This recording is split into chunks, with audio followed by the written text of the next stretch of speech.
வரலாற்று சிறப்புமிக்க முருகன் ஆலய சூழலில் முளைத்த புத்தர் சிலை வெடித்த சர்ச்சை. இனப்படுகொலை நடக்கவில்லை எனில் பன்னாட்டு விசாரணைக்கு ஏன் ஸ்ரீலங்கா அரசு அஞ்சுகிறது? கொழும்பு நினைவேந்தலில் குழப்பம் விளைவித்தவர்களால் மீண்டும் பதற்றம். மட்டக்களப்பில் மதிய உணவு சாப்பிடச் சென்ற சட்டத்தரணிக்கு காத்திருந்த அதிர்ச்சி.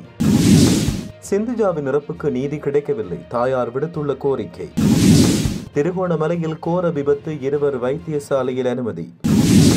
அதிகரிக்கும் மழை வீழ்ச்சி, பொதுமக்களுக்கு வழங்கப்பட்டுள்ள முக்கிய அறிவுறுத்தல். அதிகாரங்களை கைப்பற்ற அனுரவின் திட்டம், ரகசிய கலந்துரையாடலில் அரசியல்வாதிகள். தொடர்பென விரிவான செய்திகள். வரலாற்று சிறப்புமிக்க உகந்தைமலை முருகன் ஆலய கடற்கரை சூழலில் உள்ள குன்றின் புத்தர் சிலை ஒன்று வைக்கப்பட்டுள்ள விவகாரம் சர்ச்சையை ஏற்படுத்தியுள்ளது. உகந்தைமலை ஆலய தீர்த்த கடற்கரையில் கடற்படை முகாமுக்கு அருகில் உள்ள குன்றிலேயே குறித்த புத்தர் சிலை வைக்கப்பட்டுள்ளது. அத்துடன் அங்கு பௌத்த கொடி பறக்கவிடப்பட்டுள்ளமையும் கடுமையான எதிர்ப்பலைகளை ஏற்படுத்தியுள்ளது. உகந்தைமலையில் நாங்கள் முருகன் சிலை ஒன்றை நிறுவ முற்பட்ட போது அனுமதி மறுக்கப்பட்டுள்ள நிலையில் அதே சூழலில் இந்த புத்தர் சிலை எவ்வாறு வைக்கப்பட்டது என அப்பகுதி மக்கள் கேள்வி எழுப்பியுள்ளனர். கதிர்காமம் போல் உகந்தை மலையும் மாற்றுவதற்கு திட்டமிட்ட சதி நடக்கிறதா என்றும் இந்து மக்கள் அச்சம் வெளியிட்டுள்ளனர்.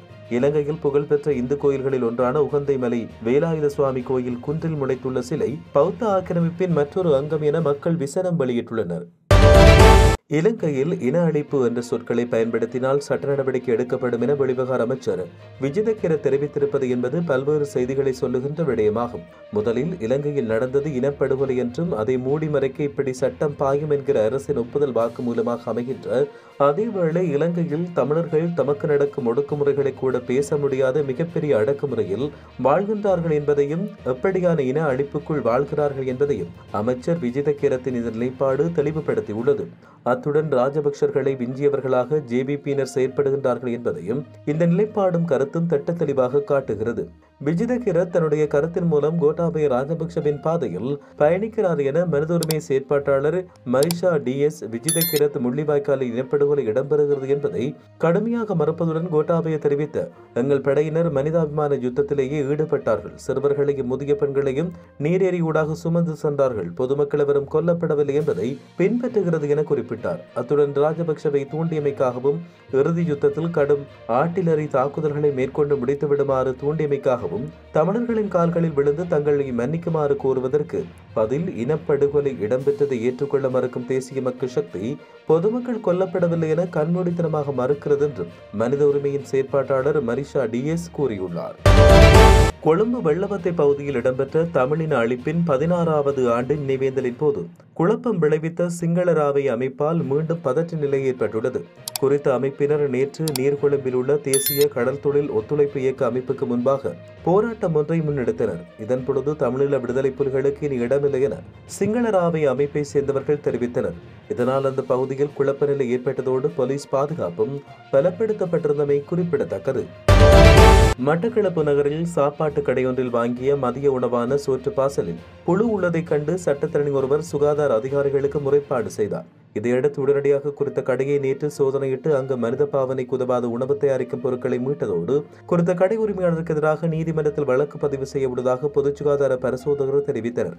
குறித்த கடையில் வழமையாக மதிய உணவை வாங்கி சாப்பிட்டு வந்த சட்டத்தரணி ஒருவர் சம்பவ தினமான நேற்று பகல் 2 மணியளவில் மதிய உணவான சோற்று பாசலை வாங்கிக் கொண்டு தன் காரியாலயத்துக்குள் வைத்து சாப்பிட்டுக் கொண்டிருந்த போது அதில் உள்ள கடற்கரையில் புழு ஓடுவதை அவதானித்தார். இதையடுத்து கருத்த புழு சாப்பாட்டு பாசலோடு மட்டக்களப்பு சுகாதார வைத்திய அதிகாரிகள் காரியாலயத்துக்கு சென்று குறித்த கடைக்கு எதிராக முறைப்பாடு செய்தார். உடனடியாக பொது சுகாதார பரிசோதகர்கள் குறித்த கடையை முற்றுகையிட்டு சோதனையிட்டதை அடுத்து அங்கு மனித பாவனைக்கு உதவாத உணவு மற்றும் சிற்றுண்டிகள் தயாரிக்கும் பல உணவுப் பொருட்களை குளிரூட்டியில் இருந்து மீட்டுள்ளனர். இதேவேளை கடந்த காலங்களில் குறித்த உணவு விற்பனை செய்து வரும் கடையிலிருந்து மனித பாவனைக்கு உதவாத உணவுகள் தயாரித்தமை மற்றும் உணவு தயாரிப்பதற்காக பொருட்களை வைத்திருந்தமை, சுகாதார சீர்கேடுக உணவுகளை கையாண்டமை போன்ற பல்வேறு குற்றச்சாட்டுகள் பொது சுகாதார பரிசோதகர்கள் அதன் உரிமையாளருக்கு எதிராக நீதிமன்றில் பல வழக்கு தாக்கல் செய்யப்பட்டு அவரை தண்டப்பணம் செலுத்துமாறும் நீதவான் உத்தரவு பிறப்பித்த தீர்ப்பளித்திருந்தமை குறிப்பிடத்தக்கது. மன்னார் மாவட்ட பொது வைத்தியசாலையில் சிகிச்சைக்காக அனுமதிக்கப்பட்டு கடந்த 28ஆம் தேதி ஜூலை மாதம் 2024 உயிரிழந்த சிந்துயாவுக்கு இதுவரை நீதி கிடைக்கவில்லை என அவரின் தாயார் தெரிவித்தார்.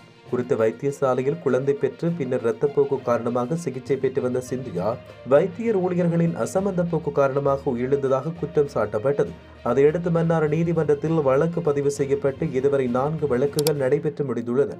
அடுத்த தவணை எதிர்வருகின்ற மே மாதம் 27ஆம் தேதி 5வது தடவை வழக்கு எடுத்துக் கொள்ளப்படவிருப்பதாகவும் இதுவரை வைத்தியசாலை நிர்வாகம் சிந்துயாவின் உயிரிழப்புக்கு எவ்வித உண்மையான கருத்துக்களையும் தெரிவிக்கவில்லை என தாயார் குற்றம் சுமத்தியுள்ளார். மேலும் இந்த செய்திகளை பார்த்தாவது என்னுடைய மகளுக்கு நீதி கிடைக்குமா என்று எதிர்பார்ப்பதாக சிந்துயாவின் தாயார் தெரிவித்தார். திருகோணமலை திருஞான சம்பந்தர் வீதியில் கடல்முக சந்திக்கு அருகாமையில் பாரிய விபத்தொன்று ஏற்பட்டுள்ளது. மோட்டார் சைக்கிளும் வேனும் மோதி குறித்த விபத்தில் மோட்டார் சைக்கிளில் பயணித்த இருவர் படுகாயமடைந்துள்ளனர். இந்த நிலையில் படுகாயமுற்ற இருவரும் வைத்தியசாலையில் அனுமதிக்கப்பட்டுள்ளதாக போலீசார் தெரிவித்தனர். மேலும் இந்த விபத்து சம்பவம் தொடர்பிலான மேலதிக விசாரணைகளை போலீசார் மேற்கொண்டு வருவதாக தெரிவிக்கப்பட்டுள்ளது. நாட்டில் பல பகுதிகளில் இன்றைய தினம் மழை அல்லது இடியுடன் கூடிய மழை பெய்யக்கூடும் என வளிமண்டலவியல் திணைக்களம் எதிர்வு கூறியுள்ளது. இதற்கமைய மேல், சப்ரகமுவ, வடமேல் மற்றும் மத்திய மாகாணங்களிலும் காலி மற்றும் மாத்தறை மாவட்டங்களிலும் இன்று மழை அல்லது இடியுடன் கூடிய மழை பெய்யக்கூடும் என வளிமண்டலவியல் திணைக்களம் எதிர்வு கூறியுள்ளது. எனவே தொடரும் நாட்களில் மழையுடன் கூடிய வானிலை நிலவக்கூடும் என்றும் மேலும் அறிவிக்கப்பட்டுள்ளது. இதேவேளை மேல் மற்றும் சப்ரகமுவ மாகாணங்களிலும் காலி, மாத்தறை, நுவரெலியா மற்றும் கண்டி ஆகிய மாவட்டங்களில் சில இடங்களில் 75 மில்லிமீட்டருக்கும் அதிகமான பலத்த மழை வீழ்ச்சி எதிர்பார்க்கப்படுவதாக குறிப்பிடப்பட்டுள்ளது. நாட்டின் ஏனைய பகுதிகளில் சிறிதளவு மழை பெய்யக்கூடும் என வளிமண்டலவியல் திணைக்களம் தெரிவித்துள்ளது. இதனிடையே மத்திய மலைநாட்டின் மேற்கு சரிவுகளிலும் மத்திய, மேல், தென் மற்றும் வடமேல் மாகாணங்களிலும் திருகோணமலை மற்றும் மொனராகலை மாவட்டத்திலும் அவ்வப்போது மணிக்கு 40 கிலோமீட்டர் வரை பலத்த மழை பெய்யக்கூடும் என்றும் வளிமண்டலவியல் திணைக்களம் எதிர்வு கூறியுள்ளது. இதேவேளை மின்னல், இடிமின்னல் தாக்கங்களால் ஏற்படக்கூடிய பாதிப்புகளை குறைத்துக் கொள்ள பொதுமக்கள் முன்னெச்சரிக்கை நடவடிக்கைகளை மேற்கொள்ள வேண்டும் என்றும் தெரிவிக்கப்பட்டுள்ளமை குறிப்பிடத்தக்கது. இதேவேளை பிரதேசங்களில் தற்காலிகமாக பலத்த காற்றும் வீசக்கூடும். மின்னல் தாக்கங்களால் ஏற்படுகின்ற பாதிப்புகளை குறைத்துக் கொள்வதற்கும் அதேபோன்று இடி மின்னல் தாக்கங்களில் இருந்து மக்கள் மிகுந்த அவதானத்தோடு செயற்படுமாறும், மேலுமாக இந்த காலத்தில் பெய்யக்கூடிய கடுமழை காரணமாக அதிகமான மின்னல் தாக்கங்கள் ஏற்படும் அபாயம் உள்ளதாகவும் பொதுமக்கள் அறிவுறுத்தப்பட்டுள்ளனர். உள்ளூராட்சி சபை தேர்தல்களில் எந்தவொரு கட்சிக்கும் பெரும்பான்மை கிடைக்காத உள்ளூராட்சி மன்றங்களில் அதிகாரத்தை நிலைநாட்ட ஜனாதிபதி அனுரகுமார் திசாநாயக்க தனிப்பட்ட முறையில் தலையிட்டு நடவடிக்கை மேற்கொண்டுள்ளார். உள்ளூராட்சி நிறுவனங்கள், சுயேட்சை குழுக்கள் மற்றும் இடதுசாரி அரசியல் கட்சி அமைப்புகளில் உள்ள முக்கிய கட்சிகளின் உறுப்பினர்களின் ஆதரவோடு எதிர்க்கட்சிகள் அதிக பெரும்பான்மையுடன் இருக்கும் சபைகளின் அதிகாரத்தை நிலைநாட்ட திட்டங்கள் வகுக்கப்படுவதாக தகவல் வெளியாகியுள்ளது. பிரதான எதிர்க்கட்சிகளோடு கலந்துரையாடல் மேற்கொள்ளாமல் அரசாங்கத்தின் பிராந்திய தலைவர்கள் ஏற்கனவே தேர்ந்தெடுக்கப்பட்ட உறுப்பினர்களோடு கலந்துரையாடல்களை நடத்தி வருவதாக தெரிவிக்கப்பட்டுள்ளது. இது அந்த உறுப்பினர்களின் ஆதரவை சுயாதீனமாக பெறுவதற்கான ஒரு முயற்சியாகும். மேலும் சுயாதீன குழுக்களுக்கு ஜனாதிபதியோடு கலந்துரையாடல்களை நடத்தவும், பெலவத்தை தலைமை அலுவலகத்தில் மக்கள் விடுதலை முன்னணியின் மூத்த உறுப்பினர்களோடு கலந்துரையாடல்களை நடத்தவும் வாய்ப்பு வழங்கப்பட்டுள்ளது. எனினும் தற்போது மௌன கொள்கையை கடைபிடித்து வரும் முஸ்லிம் காங்கிரஸ் மற்றும் மனோ கணேசன் தலைமையிலான தமிழ் முற்போக்கு கூட்டணியுடன் திரைக்கு பின்னால் ரகசிய கலந்துரையாடல்கள் நடைபெற்று வருவதாக தெரிவிக்கப்பட்டுள்ளமை குறிப்பிடத்தக்கது.